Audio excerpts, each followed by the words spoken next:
A very good evening to you, dear viewers. It's exactly 6 p.m. Cairo local time. This is the English News Bulletin coming to you out of Channel 2. This is Reem Tamer, and we start right away with the headlines.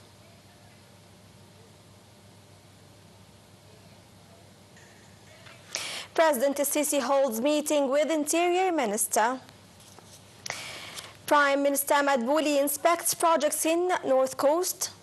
And the death toll of the Israeli aggression on Gaza Strip rose to 11 martyrs.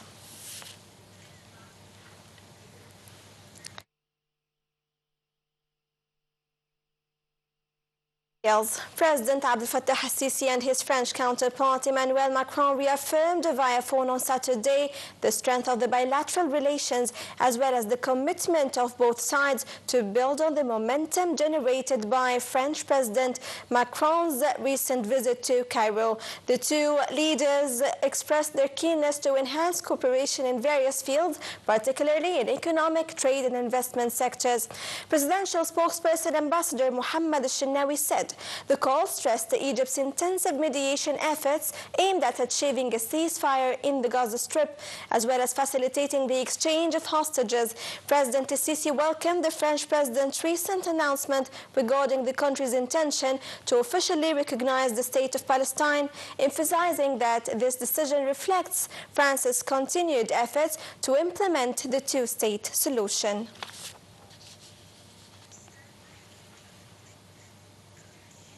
According to presidential spokesperson Ambassador Mohammed al-Shinnawi, President Abdel Fattah al-Sisi has met with Minister of Interior Major General Mahmoud Tawfiq.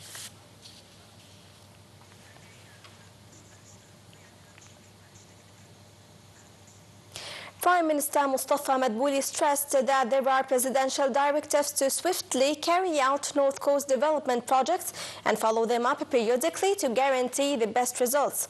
This came during Prime Minister's tour in North Coast area, starting with inspecting development and service projects in New Alamein city. Prime Minister Madbouli inaugurated the Arab Organization for Industrialization exhibition for wood industries and the electronic factory at North Square Mall, العالمية.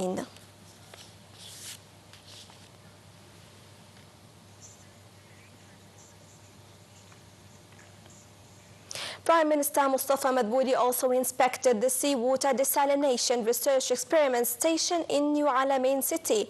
Madbouli stressed the state's interest in the seawater desalination file and its keenness to expand this field as one of the most important axes of sustainable development. He asserted that there are important research experiments being conducted using desalinated seawater in growing various types of vegetables and fruits in an effort to maximize the agricultural potential of the new coastal areas, as well as expand the agricultural area.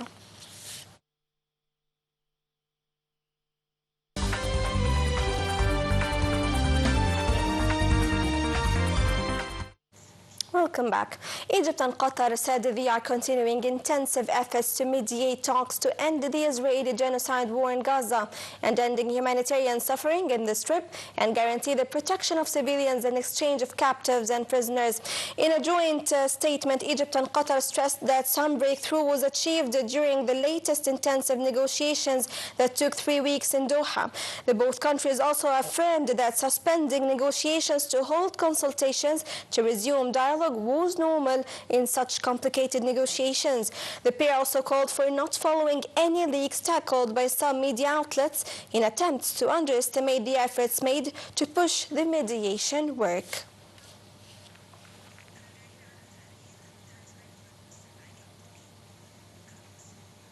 Israeli Prime Minister Benjamin Netanyahu said his government was considering alternative options to ceasefire talks with Hamas after Israel and the U.S. recalled their negotiating teams, throwing the future of the negotiations into further uncertainty. We have the details. Israeli Prime Minister Benjamin Netanyahu said his government was considering alternative options to ceasefire talks with Hamas after Israel and the U.S. recalled their negotiating teams, throwing the future of the negotiations into further uncertainty. Netanyahu's statement came as Hamas officials said negotiations were expected to resume next week and portrayed the recall of the Israeli and American delegations as a pressure tactic. U.S. President Donald Trump accused Hamas of not wanting to reach a ceasefire deal in Gaza, as Israel said it would explore alternative options to rescue hostages after negotiations collapsed.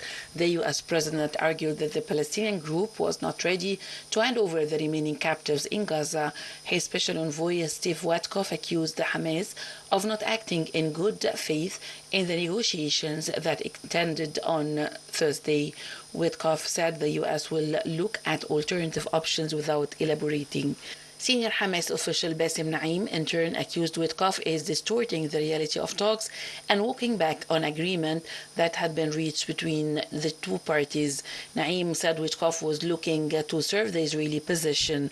Naim accused Witkoff of backtracking, saying the U.S. envoy had considered the discussions positive only a few days ago. He added that the mediators welcomed Hamas' response very positively, which they considered constructive and likely to lead to an agreement, especially since it is very close to the proposal submitted by the mediators to both parties.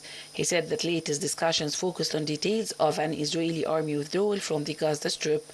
Naim added that an agreement in principle had even been reached on a formula for the exchange of hostages taken in Israel on October 7, 2023, and Palestinian prisoners held by Israel. He accused Israel of having no intention of reaching a truce and urged Witkoff to put pressure on the Israeli government. Gaza's civil defense agency said that the death toll of the Israeli aggression rose to 11 martyrs.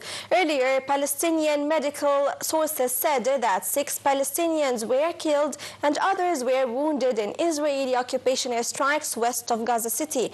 The sources added that 4 others were martyred and others were injured in an airstrikes on an apartment in Al-Rimel neighborhood.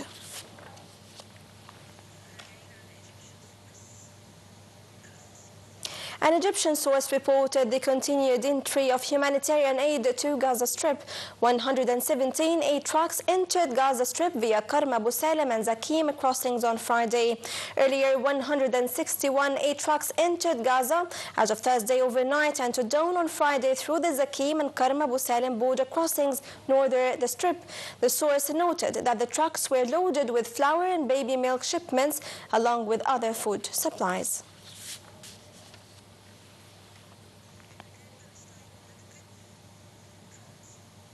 Palestinian medical sources said that a toddler died as of a result of malnutrition and shortage of baby milk.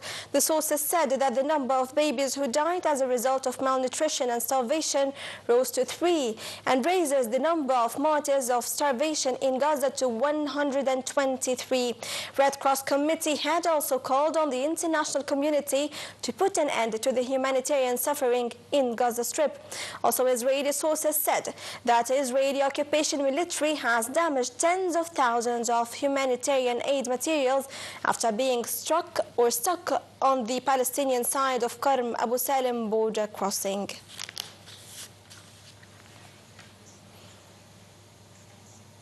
Syria, France and the United States said they agreed to convene as soon as possible talks in Paris to integrate the autonomous Kurdish administration into the Syrian state.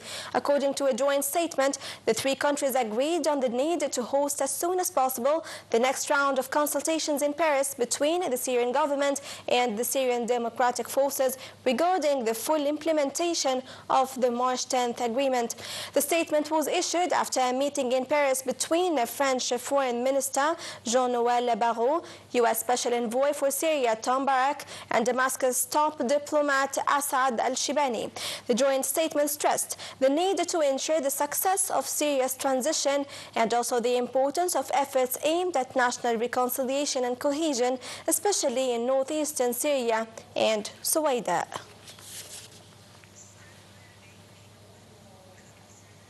Gunmen killed 5 civilians and injured 13 others during an attack on a judiciary building in southeast Iran on Saturday before being killed themselves. Separately, the official IRNA news agency reported that 3 of the attackers were killed during the assault. The area has been the scene of recurring clashes between Iranian security forces, including the IRGC and rebels.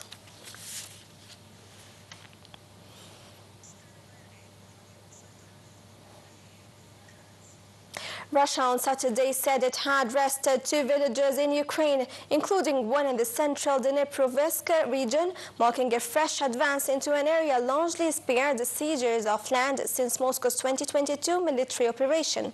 Overnight, strikes launched by both sides, meanwhile, claimed 6 lives, 4 in central Ukraine and 2 in western Russia.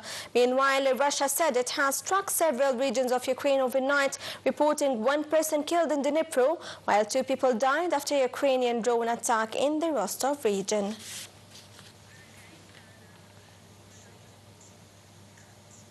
Thailand and Cambodia pounded each other with heavy artillery fire for a 3rd day on Saturday as a border conflict that killed at least 33 people and displaced more than 150,000 from their homes spread across the frontier. Both sides say they are open to a truce in the combat being fought with jets, tanks and ground troops, but have accused the other of undermining armistice efforts. After an urgent UN Security Council meeting in New York on Friday, Cambodia's UN ambassador, Chia Kyo, said his country wanted a ceasefire. Thai Foreign Minister Maris Sangiampongsa said that for any ceasefire or talks to proceed, Cambodia needed to show genuine sincerity in ending the conflict.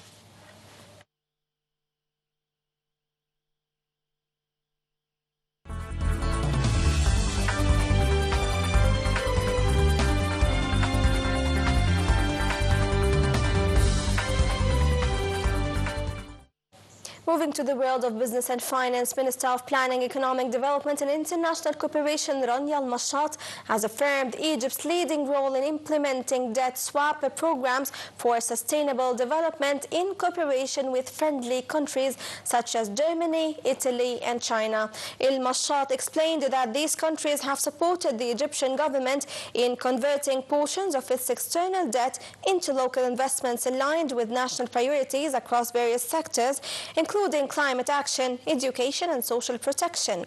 This came during her speech at a ministerial session on social protection and illicit financial flows held as part of the G20 Development Working Group ministerial meeting.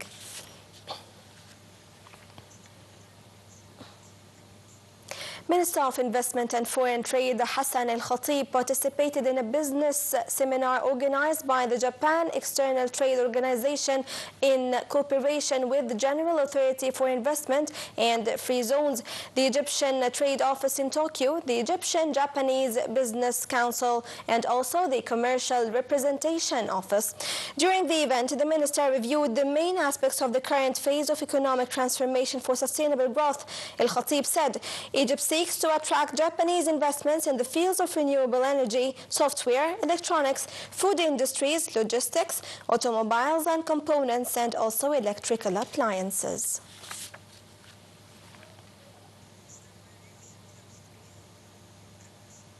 South Korea said on Saturday it will prepare a trade package that is mutually agreeable between the United States ahead of minister-level meetings planned next week and the U.S. tariff pause deadline of August the 1st.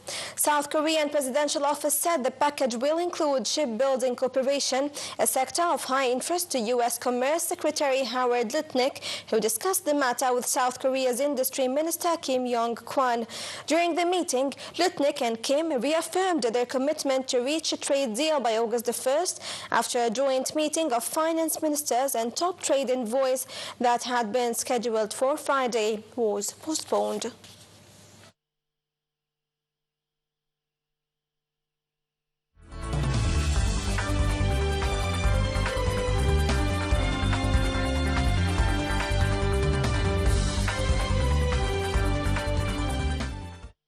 Moving to the exciting world of sports, Al-Ahli continued their impressive pre-season form with dominant 5-1 victory over Tunisian side CA Bizertin in their second friendly match on the training camp in Tunisia.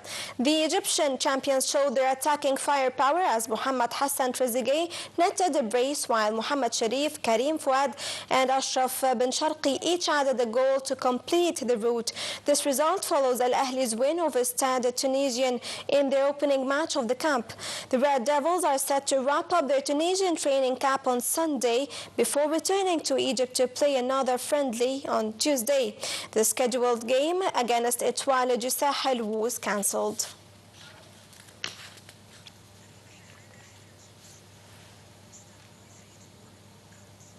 Dear viewers, this brings us to the end of this English News Bulletin. Came to you out of Channel 2. That was Reem Tamer. Now it's time to say thank you for watching.